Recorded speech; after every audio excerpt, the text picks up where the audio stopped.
Tem um comportamento que muitos de nós compartilhamos. É quase um tique verbal, sabe? E ele revela muito mais do que a gente imagina. Vamos mergulhar um pouco nesse hábito juntos. É uma palavra que simplesmente escapa, não é? Muitas vezes ela sai antes mesmo de um pensamento completo se formar na nossa cabeça. E é sobre esses momentos que a gente vai conversar. Aquelas desculpas automáticas que brotam assim, sem um motivo real, aparente. Isso acontece nas menores situações do dia a dia. Alguém esbarra numa cadeira e pede desculpas à cadeira. Uma frase começa com desculpa, mas antes mesmo da ideia ser dita. E aí vem aquela sensação de que é preciso se desculpar por simplesmente estar ali. E aqui está a chave para entender esse hábito. A gente precisa mudar a perspectiva. Não se trata, como a gente poderia pensar, de uma questão de boas maneiras. É aqui que a ideia central se revela.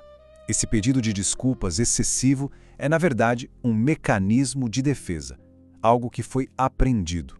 O que acontece é que, em algum momento, o nosso sistema nervoso aprendeu uma lição muito simples. A paz vem de agradar. Se a gente se culpar primeiro, talvez seja possível desarmar a raiva, a crítica ou o abandono do outro. É, no fundo, uma busca por segurança. E isso mostra bem essa desconexão. Para quem está de fora, é só uma formalidade social, mas lá dentro, para o nosso cérebro, é um sinal de alívio. É quase um sussurro que diz: o perigo passou, estamos a salvo. Só que essa segurança que a gente busca, ela tem um preço, e é um preço alto, silencioso. O ponto crucial é este: a cada desculpa dita simplesmente por existir, o próprio corpo aprende que ele é um problema a ser gerenciado. Essa é uma metáfora poderosa, não acha? Aos pouquinhos, sem nem perceber, a pessoa vai se apagando, se encolhendo, só para não incomodar, para não ocupar muito espaço no mundo do outro.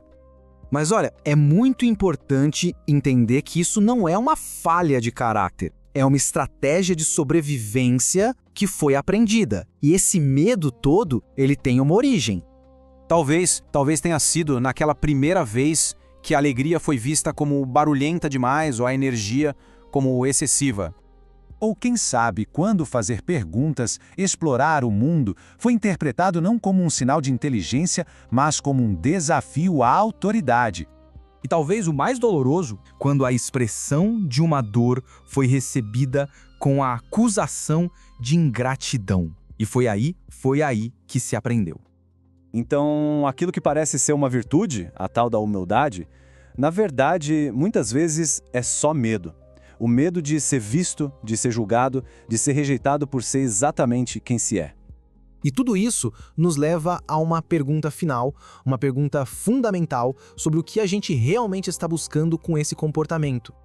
Pensa bem, quando é preciso se diminuir para ser amado, não existe uma conexão de verdade. O que existe é uma atuação constante, um esforço que cansa para merecer um lugar. Pode até parecer que se está evitando conflitos, sendo a pessoa fácil de lidar, sabe? Mas a paz que se consegue assim, ela é muito frágil. E essa é a verdade final. O verdadeiro objetivo, mesmo que inconsciente, não é a paz com os outros. É desaparecer para não ser um alvo. Essa é a pergunta que fica no ar, né? O que se perde quando se passa uma vida inteira tentando não ser notado? A resposta para isso?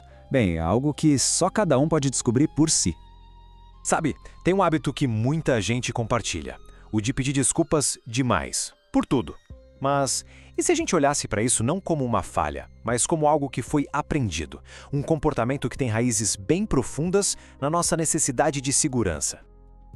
Isso é algo que se enraiza na gente, né? Vira quase um reflexo. E justamente por isso, a mudança não acontece assim de uma hora para outra. É um processo gradual, gentil, de autoconhecimento. Esse hábito, ele começa a perder a força, a se dissolver. Exatamente no momento em que a gente percebe que, no fundo, nunca foi sobre culpa, sempre foi sobre segurança. E essa é a grande virada de chave.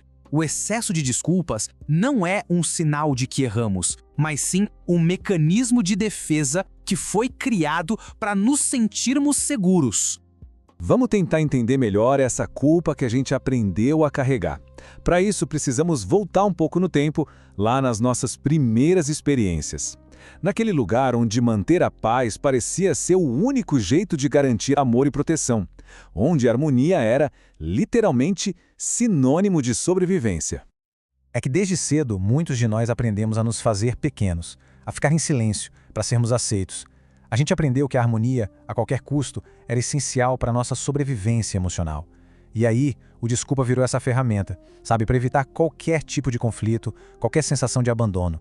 Mas ok, vamos sair um pouco da causa e caminhar em direção à cura. Existe uma nova verdade que o nosso sistema nervoso está mais do que pronto para ouvir. Uma verdade que pode nos libertar dessa programação antiga.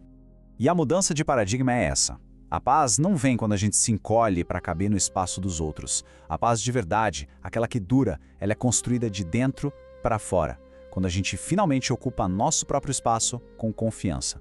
Tá, mas como é que a gente passa do reflexo automático para a escolha consciente na prática? Vamos ver um método que é bem simples, mas que tem um poder enorme de interromper esse ciclo. O processo todo é sobre criar um espacinho entre o impulso e a ação. Primeiro vem a percepção. É só sentir aquela vontade de pedir desculpas surgindo. Depois, a pausa. Respira fundo antes de qualquer palavra.